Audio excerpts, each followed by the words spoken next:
Allahu akbar, Allahu akbar.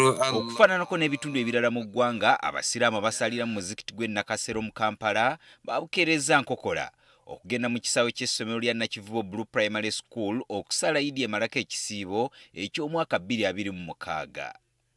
Mu baakedde kwe kubadde ne bamusaayi muto bano nga bali wamu ne bakadde baabwe okussaamu ekitiibwa olunaku luno. La ilaha illallah, Allahu akbar. Ekifo kino kibadde kikuumibwa butiribiri nga bonna abayingira mu kifo kino basooka kwazibwa n'okukakasa nti tebalina kintu kyonna eky'obulabe eri abaddu ba Allah abakedde okusaala olwaleero. Okusaala nga tekunnaba kutandika, omuwandiisi omukulu ow'omuzikiti guno Jamil Ibrahim Mayengo asoose kusomera abasiraamu bano alipoota y'omuzikiti ey'omwaka oguyise, n'ategeeza nti waliwo enteekateeka nnyingi eziteekeddwawo ez'omulembe okusobozesa abasiraamu okuwa zaka nga tebakaluubiriddwa. Mayengo wano wasinzidde n'asaba abasiraamu obutakoowa kwegayirira Katonda okumalawo entalo ezimaamidde ensi. We call upon all Muslims to continue making dua for peace, justice and stability globally, and to uphold unity, patience and graciousness even beyond Ramadan. Ar-Rahman Ar-Rahim. Sheikh Ibrahim Kyobe nga yakulembeddemu okusala mu kifo kino asinzidde wano n'agugumbula abantu abalumiriza nti abasiraamu be batabangula emirembe nti kino kikyamu.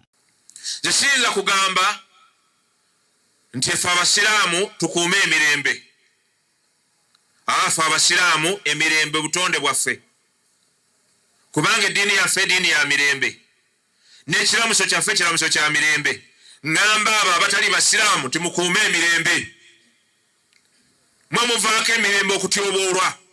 Si ffe mutuggyeko olwogolo. Era nkyogera kiwulirwe timutuggyeko olwogolo. Tiffe tulina emirembe. Ffe tusabire ensi ebeere emirembe. Wabula mmwe mugityoboola. Ono era alabudde abasiraamu naddala abeetaba mu byobufuzi bya Uganda okuba abeegendereza obutabuutikira mateeka ga shariya gonna, naddala nga batiitiibya enkola eza demokrasiya. Olw'okuba nti eddiini ebyobufuzi bya bitanga, bwe wabaawo obuddugavu era obusiraamu bulina butuwa, kale eyo enzirugavu tulamule tutya. Tulamule tutya mu byobufuzi bino bye tuwangaaliramu.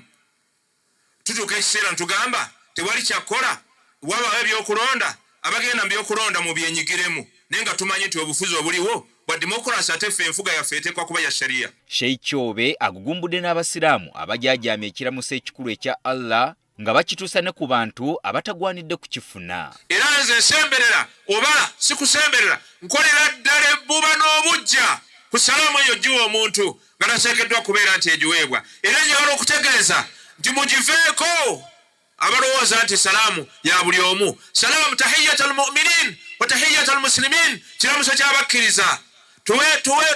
Twetuteekako n'akaniro okunyaalwo nga tutugikutwoledde. Si kiramuso kyo, si good morning, si good afternoon, si wasuza otya, si wasiibya otya. Ono era ajjukizza abantu okukyaliragana baleme kwesigama ku mpuliziganya ez'amasimu zokka, kubanga waliwo ebitasobola kumanyika bulungi okutuusa ng'omuntu ow'oluganda lwo ng'omulabyeko. Tekimala okubanga muli ku mutimbagano nga mwateekawo ni group ya WhatsApp ya group, temala.